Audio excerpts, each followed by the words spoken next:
Riesgo preelectoral o de lo que está pasando en materia de negociaciones preelectorales. Bueno, el primer escalón, digamos, de esto que viene es sin duda la elección del 7 de septiembre en la provincia de Buenos Aires. Pero ya empezó, miren, esta es la anomalía, ¿no? Recién lo decía Carlos, es realmente inédito tener una elección anticipada en provincia de Buenos Aires. Y entonces el calendario electoral hace que confluyan dos conflictos a la vez, que es la elección en la provincia, pero al mismo tiempo el cierre de listas para la elección general de octubre, que hoy tuvo su punto más alto en la reunión del PRO, que está en esta disyuntiva de acuerdo o no con la Libertad Avanza. Jan, ¿qué información hay? Porque ahí salió Jorge Macri, dijo me voy a Uspallata, Mauricio salió, dijo que mi primo decida. Bueno, en este momento puedo decir, y Carlos también tiene información, es que todo se encamina a que habrá acuerdo entre el PRO y la Libertad Avanza. Hace minutos confirmaron que hoy no hay reunión en Uspallata, que fue una figura que utilizó Mauricio Macri. No es que se van a encontrar ahora en la sede del gobierno porteño, no. Fue una doble cumbre que comenzó a las 11:30 de la mañana, primero para hablar de esto, después para hablar más de la política, de la estrategia, pero a esta hora, a las 4:30 de la tarde, PRO y la Libertad Avanza a nivel nacional se encaminan hacia un acuerdo. Bueno, escuchemos a Mauricio Macri cuando salía hace un ratito nada más de la reunión del PRO. Escúchenlo con atención porque lo que dijo me parece marca un poquito el camino de lo que va a venir. Se acaba de retirar mi primo, que va a ser el que va a evaluar la oferta que ha recibido. ¿Informaba usted? No. ¿No va a informar entonces? ¿No hay novedades? Está por venir otro que va a informar, no. Pero el que viene... No, la verdad es que se ha recibido una propuesta y la van a evaluar ahí en Uspallata, así que no tengo más novedades. No hay definiciones. ¿Cuál es la propuesta? Está por venir otro que va a informar, no vino nadie a informar, y dijo, mi primo, ¿no? En relación al jefe de gobierno de la Ciudad de Buenos Aires, no es habitual que se refiera así Mauricio Macri a Jorge Macri, ¿no? Al jefe de gobierno de la Ciudad de Buenos Aires, teniendo en cuenta que tiene un cargo institucional relevante, dijo, es mi primo. Lo que Mauricio Macri había dicho incluso en el ingreso al encuentro es, tenemos que, negociar con algún grado de... generosidad mayor por parte de la Libertad Avanza en relación a la cantidad de diputados que puede meter el PRO. Ya sabemos que senadores nada. Está con nosotros Hernán Reyes, que es candidato a diputado nacional por la coalición cívica, ya oficializado este fin de semana, y Juan Mayol, que es analista político. Gracias a ambos por venir. Hernán, ¿ustedes estaban pensando o había alguna posibilidad o todavía existe, porque hasta el jueves hay tiempo, de analizar esta suerte de reedición de Juntos por el Cambio si no hay acuerdo con la Libertad Avanza? A ver, yo soy de la idea que la Argentina no la podés explicar en kirchnerismo y libertarios, que hay un montón de gente que no se siente representada ahí y que la polarización en todo caso es de la oferta política. Entonces estamos obligados a poder ofrecer algo que contenga a toda esa gente que no se banca la violencia de Milei, la falta de prioridades, la falta de inversión en educación, en ciencia y tecnología. Eso va a estar. Yo creo que la discusión del PRO tiene que ver con un trasfondo más potente. Es si el PRO renuncia al futuro.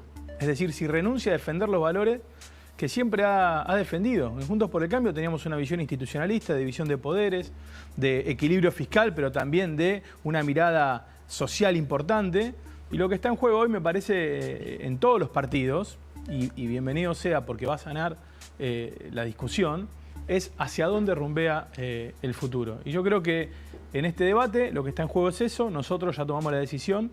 Queremos ofrecerle a la Argentina y queremos ofrecerle a la Ciudad de Buenos Aires una propuesta que no calce en ninguna de estas dos propuestas polarizantes, porque no solucionan los problemas de fondo, ¿no? Es que quizá alcance para explicar la baja participación, ¿no?, de aquellos que todavía quieren apoyar al gobierno de Milei, pero no se sienten representados por la totalidad de lo que ofrece este gobierno, pero al mismo tiempo no quieren que vuelva el peronismo o el kirchnerismo y no encontraban ahí algo que, hasta acá no ha funcionado, que es esta opción del medio, pero que para mucha gente era una manera de canalizar su voto. ¿Vos cómo lo estás viendo todo esto, Juan? Yo lo que veo es que esta elección se está presentando precisamente en esa clave: ir hacia adelante o volver para atrás. Y tenemos alrededor de un 65-70% del electorado que no quiere más kirchnerismo, que no quiere más estatismo, que no quiere más el modelo anterior.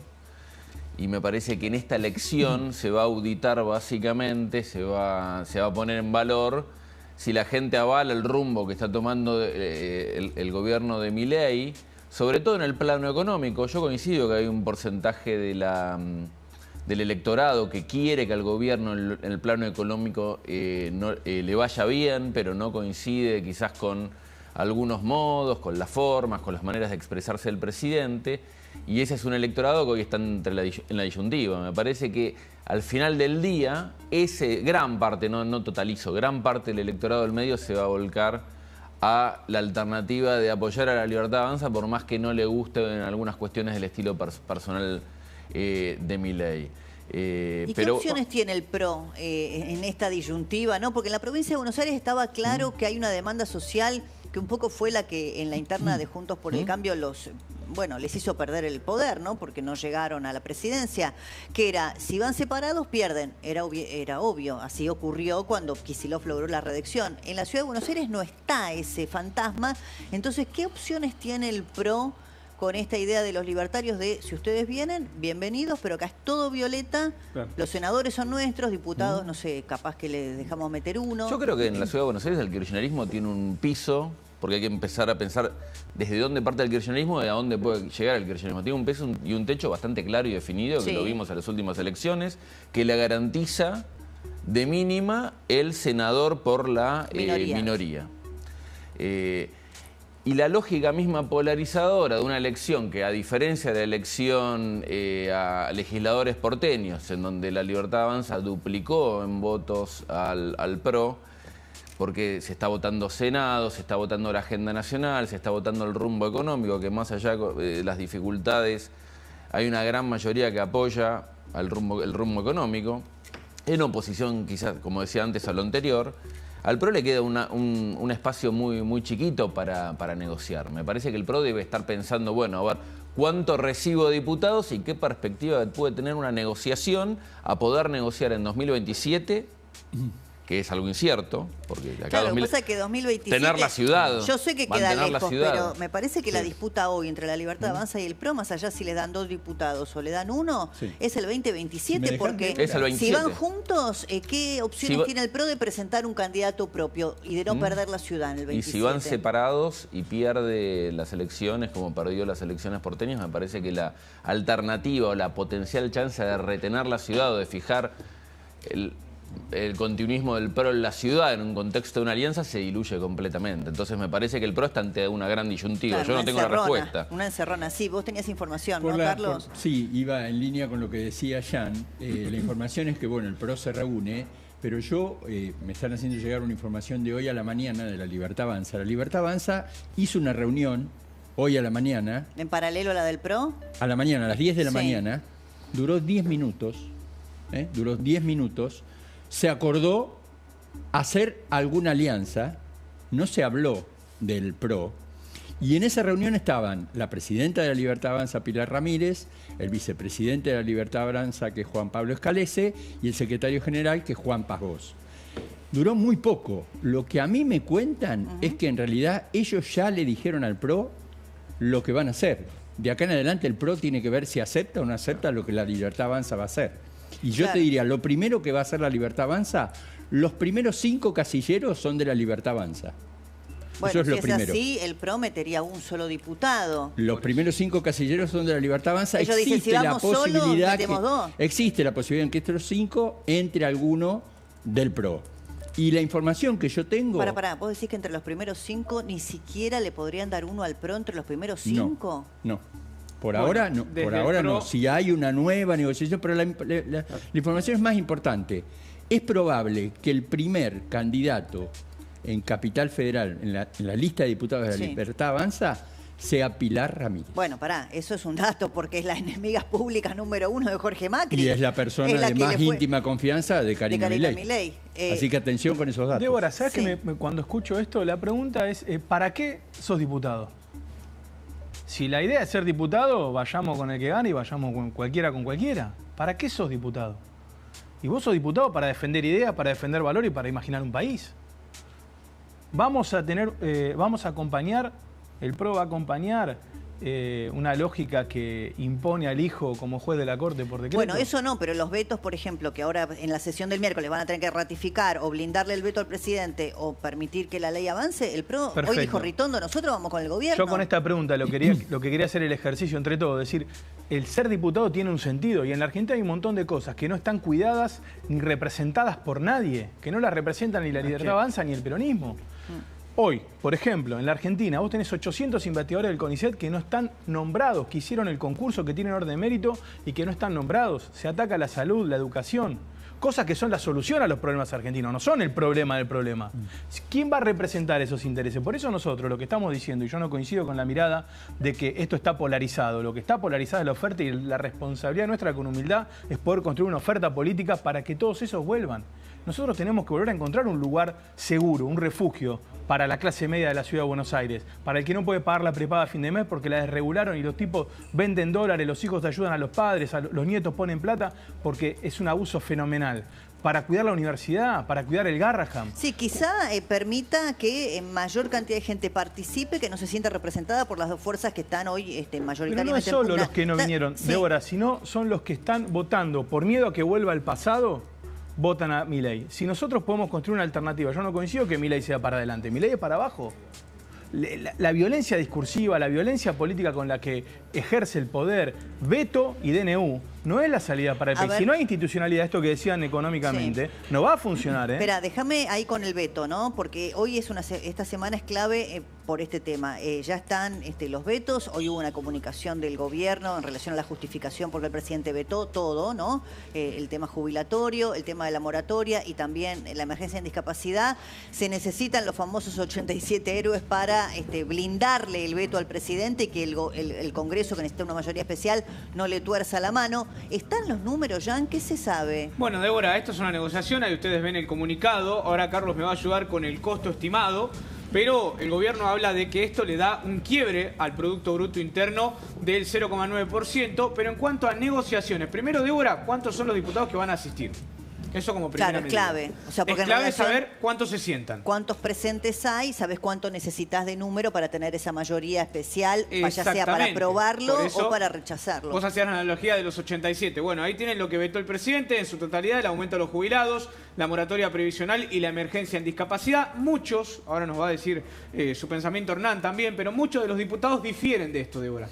De la última parte, de la emergencia en discapacidad. Sienten que quizás se podría haber quedado afuera y hacer una negociación económica para saber cómo puede tener un rumbo, porque creen que es muy importante. Que el presidente pudo haber hecho un veto parcial, digamos, pero bueno, él ya había anticipado. Hay un punto importante, Débora, que el gobierno considera que el costo de esto, y lo dijo Javier Milei el jueves con Fantino y el equipo económico también en Carajo, fíjate que este sería el costo de las iniciativas. En particular, en el primer año, en el 2025, sería de aproximadamente 7 billones de pesos, eso está escrito directamente en el decreto, y 17 billones de pesos en el 2026. Ahora, en general, ¿qué dice el gobierno? Bueno, esto nos cuesta 2,5 puntos del PBI, lo que dijo ya, 0,9 y el resto en el 2026. Algunos diputados, incluso desde las oficinas de presupuesto del Congreso, decían que estaban inflados los números. Hay una diferencia muy importante, desde el sector privado te dicen que es 1,8, desde el sector público, desde el gobierno dicen que es 2,5, si es 2,5 sobre un PBI de aproximadamente unos 600.000 millones de dólares, estás hablando de 15.000 millones de dólares, que el gobierno no tiene fuente de financiación para poder conseguirlos. Igual el 1,8, aún si están inflados los números. Bueno, el 1,8 te saca el superávit de 1,6% que vos tendrías en el año 2025, eso está claro. ¿Qué querías decir, Juan?